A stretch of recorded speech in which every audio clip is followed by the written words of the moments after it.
واحد عنده ارض زراعيه 1000 فدان، ففي واحد من بلد تانية ليه مصلحه انه ياخد الارض دي من صاحب الارض، وحاول معاها بشتى الطرق ومعرفش، فبعت شويه ناس من الشارع وما لهمش مكان يشتغلوا عند الراجل صاحب الارض. وبعد ما اشتغلوا في الارض دي كذا سنه كده قال لك طب ما نستفاد بقى، وقال لكل واحد من الناس اللي شغالين دول هشتري لكل واحد فيكم نص فدان، واشترى فعلا لكل واحد نص فدان. لكن اللي حصل بعد كده ان كل واحد من الناس دول قال لك لا انا ماليش نص فدان، ده انا ليا فدان كامل. دارت الايام وبعد فتره من الزمن كل واحد قال لك لا ده انا ليا 5 فدادين مش فدان بس، فصاحب الارض كان لازم يوقف لهم، ووقف لهم فعلا. الناس دول راحوا لاولاد خالتهم وقالوا لهم ان الراجل ده مش راضي يدينا حقنا اللي احنا شغالين فيه بعرق جبيننا طول السنين اللي فاتت. اولاد خالتهم جابوا الشوم والاسلحه وجم وقالوا غصب عن صاحب الارض وغصب عن اي حد هتاخدوا اراضيكم، كل واحد فيكم 5 فدادين بتوعه، وبينه لكل واحد على راس ال5 فدادين بيت. ولان اولاد خالتهم معاهم شوم واسلحه وقرايب صاحب الارض ما وقفوش معاه، فصاحب الارض ما قدرش يتكلم. فالناس دي لما اتجوزوا وخلفوا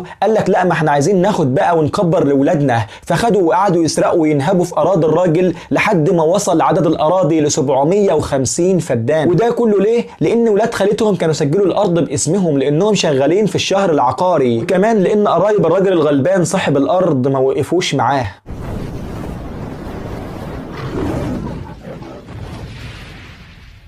القصة اللي فاتت دي تشبه تماما قصة فلسطين والقضية الفلسطينية. القصة بدأت من عند نابليون بونابرت لما كان من أحلامه وأهدافه إنه يحتل مصر والمنطقة العربية عشان يخلص مصالحه هناك، لكن للأسف فشل وخاد على دماغه، لكن الفكرة ما ماتتش وتبناها بعده رجال أعمال يهود وصحفيين وكتاب. كان منهم واحد اسمه هرتزل وملياردير اسمه روتشايل. هرتزل بدأ يكتب كتاب عن فكرة تكوين دولة يهودية ويحيي الفكرة في قلوب اليهود من جديد، وكان من ضمن اقتراحاته في كتابه 4 أماكن لإقامة الدولة اليهودية، كانت هي الأرجنتين وفلسطين وأوغندا وموزمبيق. وفي أواخر القرن 19 بيعقد المؤتمر الصهيوني الأول ويتم الاتفاق فيه على فلسطين كوطن قومي لليهود. يجي هنا بقى دور روتشايل ويبدأ في تهجير بعض اليهود ويشتري لهم أراضي في فلسطين لحد ما كون أول مستوطنة صهيونية في فلسطين. ايوه يعني يا عم محمد، ما انت بتقول اشتراهم، يعني الفلسطينيين هم اللي باعوا ارضهم. اسكت يالا ما تتكلمش لحد ما اخلص، انت مش فاهم حاجه. اليهود في الوقت ده كانوا من النسيج الفلسطيني العادي، مواطنين عايشين زي ما احنا عندنا مواطنين يهود عايشين في مصر. اليهود في الوقت ده كانوا بيمثلوا 3% من سكان الدوله الفلسطينيه، وعايشين في امان وسلام تحت حكم الدوله العثمانيه. واصلا الدوله العثمانيه في الوقت ده كانت بعافيه شويه وبتنتهي، وبدا هجره اليهود تزيد لفلسطين لحد ما وصل عددهم من 3% من السكان ل 8%. وعلى فكرة الفلسطينيين ما كانوش نايمين ودعوا الدولة العثمانية انها تمنع وتجرم بيع الاراضي لليهود، لكن الدولة العثمانية اصلا كانت بتتهالك في الوقت ده وما عرفتش تعمل حاجة، وحطت قوانين بس ما تنفذتش، واستمرت الهجرة وزاد البيع وبدأت المشاكل تزيد اكتر واكتر. وبعد انتهاء الحرب العالمية الاولى تتفكك الدولة العثمانية وتتوزع ثرواتها على الذئاب. فرنسا وانجلترا بقى بدأوا يوزعوا على بعض الاماكن كده،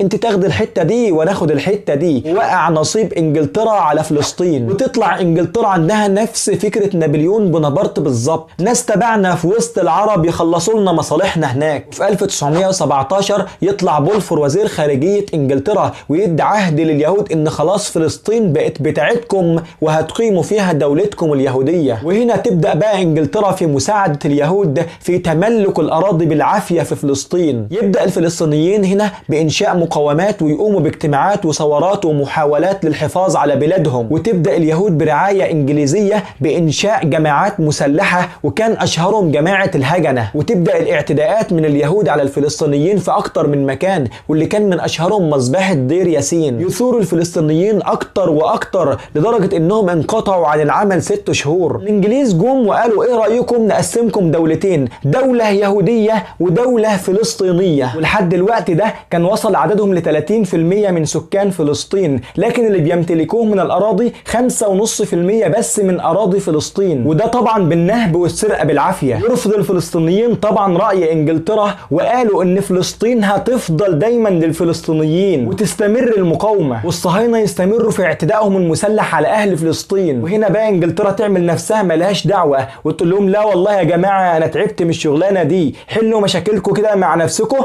وروحوا للأمم المتحدة. فالأمم المتحدة تقرر هنا واللي لها مصلحة برضو في وجود دولة إسرائيل إنها تديهم بدل 5.5% ولا 6.5% من الأراضي 56.5% من الأراضي الفلسطينية، ويعملوا ليهم وطن يهودي. الفلسطينيين هنا بدأوا يثوروا ويقولوا لا مش موافقين على قرار الأمم المتحدة، وبدأوا ينادوا على جامعة الدول العربية انتوا فين، مش هتقفوا معانا ولا ايه؟ فتجتمع جامعة الدول العربية وتقرر إنشاء جيش عربي لمواجهة إسرائيل. وبدون دخول في تفاصيل كتير ينهزم الجيش العربي في سنة 1948 ويحتل الصهاينة الأراضي لحد ما وصلوا ل 78% من الأراضي الفلسطينية. ويا ريت الموضوع يقف على كده، لا ده كل يوم في توسع واستيطان وطرد للفلسطينيين من أراضيهم. وحتى الآن يجي بقى حد يقول لك طب ليه ما يتصلحوش ويعيشوا في امان وسلام وينسوا اللي فات بدل ما كل يوم يموت منهم ناس كتير؟ بس يلا مش قلت لك ما تتكلمش لما اخلص كلام؟ يا غبي، اليهود دول ما لهمش وعود اصلا، وهدفهم مش انهم ياخدوا الموارد بتاعه البلد زي اي احتلال، لا هم هدفهم يا اباده يا تهجير. هدفهم انهم ياخدوا دولة فلسطين كلها بتاعتهم ويقولوا دي بتاعتنا، يا ترضوا يا هنقتلكم، لان هم ما لهمش بلد يرجعوا ليها اصلا، كيان لقيط لا ليه اب ولا ام. فيا صديقي واجب عليك رقم واحد انك تفهم ان القضية قضية تطهير عرض، وحضرتك شايف اللي بيعملوه كل يوم اهو. وحضرتك شفت من سنتين مش من بعيد قوي وهم بيطردوا الناس من بيوتهم في حي الشيخ جراح عشان يسكنوا ناس تانيين، وده اللي بيحصل في فلسطين كل يوم وطول الوقت، بس احنا اللي مش شايفين. رقم اتنين بقى، لازم تعرف ان اسرائيل قايمة على هدف دين، يعني مش مجرد دولة وخلاص، لا ده لازم تكون يهودي عشان تدخلها وتعيش فيها، وشرط اساسي تكون يهودي عشان تاخد جنسيتها، يعني بلد ولا كيان صهيوني هدفه يهودي بحت. فواجب عليك وعلينا بل على كل الشعوب العربية والجيوش العربية انها تدعم فلسطين، ونشوف كل الحلول اللي ممكن ترجع لهم ارضهم من تاني، لان فلسطين مش مجرد ارض عادية، لا ده ارض مقدسة، ومقدسة يعني مطهرة. رقم 3 بقى، اننا ندعمهم ونتكلم عليهم كل يوم ونعرف الناس عليهم ونكبر القضية، ما يكونش مجرد ترند وخلاص وينتهي، زائد ندعي لهم ان ربنا ينصرهم ويرجع لهم ارضهم. رقم 4 بقى، انك تكلم ولادك وتعرفهم على فلسطين وعلى القضية الفلسطينية، واشمعنى فلسطين وليه. عرفوهم ان فلسطين بلد الانبياء، سيدنا ابراهيم عاش فيها، لوط عليه السلام عاش فيها، داود عليه السلام عاش فيها، سليمان عليه السلام عاش فيها وبنى ملكه فيها، موسى عليه السلام امر قومه بالدخول ليها، مريم عليها السلام هزت جذع النخلة فيها، عيسى عليه السلام اتولد فيها، وفي اخر الزمان هينزل وهيرجع ليها. عرفوا اولادكم ان المسجد الاقصى موجود فيها، عرفوهم ان رحلة الاسراء والمعراج كانت منها واليها، عرفوهم ان الصلاة ب500 صلاة في المسجد الاقصى اللي فيها، عرفوهم وفهموهم لان فلسطين مش مجرد دولة موجودة كده في العالم ولا مجرد دولة عربية، لا القضية اكبر بكتير، ده قضية امة،